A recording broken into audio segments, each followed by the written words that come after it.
Minisita Pacis Namuganza asambaza ebibadde bibongeesebwa nga bwe yavudde mu lwokaano lw'okuvuganya ku kifo ky'amyuka ssentebe wa NRM mu ggwanga ow'abakyala. Ekifo kyavuganyako ne Sipiika wa Paalamenti Rebecca Alitwala Kadaga.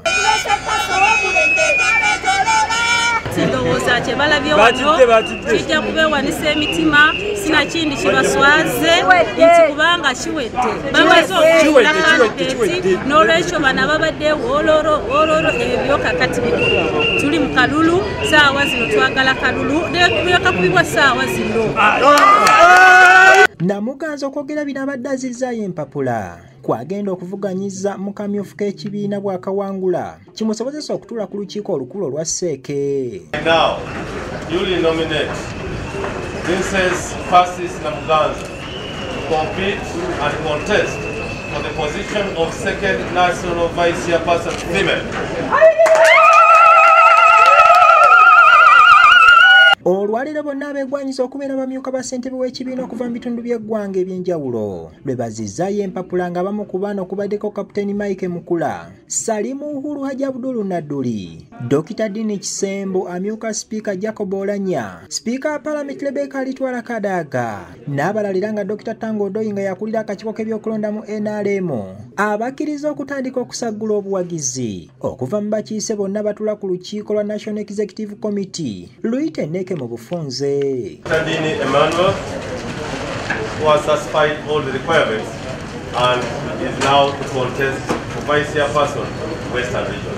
Congratulations.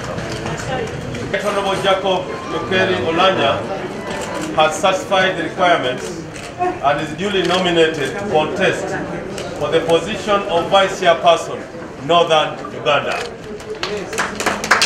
Buli abadde amala okukakasibwa aweze enkolokooto nga bw'agenda okuwangula era nga batubuulidde ku biki bye bagenda okukola singa banaaba bayiseemu mu kalulu. Ebigendererwa ebimu ebindeese ku kifo ekyo ekya Seeki okulaba nti mobilization yaffe ya NRM etuukidde eddala oli omuntu asembayo wansi. Ekyokubiri kiri about youth secretariat nti abavubuka be basingayo tulina okubakunga basobole okuwagira gavumenti yaffe.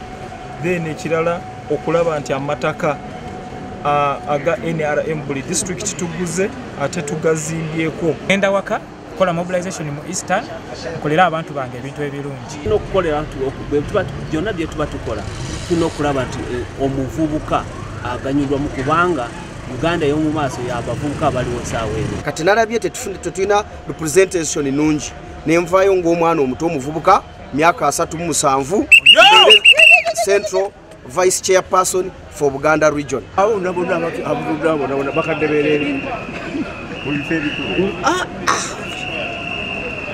Goyagalane no musosoloti yafulumye eggulu ekituufu yabajja abeere bishopu papa muto lwaki mulekeddeko okuvubuka mwana wange njagala obeere musajja munnamawulire omuyivu omutegeevu ebyobufuzi tebiriimu kulekera bulekezi wakuyita kuvuganya. Kisuubirwa nti olunaku lw'enkya ssentebe w'ekibiina kinene nga mukulembeze w'eggwanga Yoweri Kaguta Museveni asuubirwa okuzzaayo empapula ze ku kitebe ky'ekibiina ze yaggyayo ng'ayagala okukikwatira bendera mu kulonda kwa bonna okwa pulezidenti era ng'ono yayitawo nga tavuganyiziddwa. Kitanda Ronald, Nampima Elizabeth, Top TV, Agocha.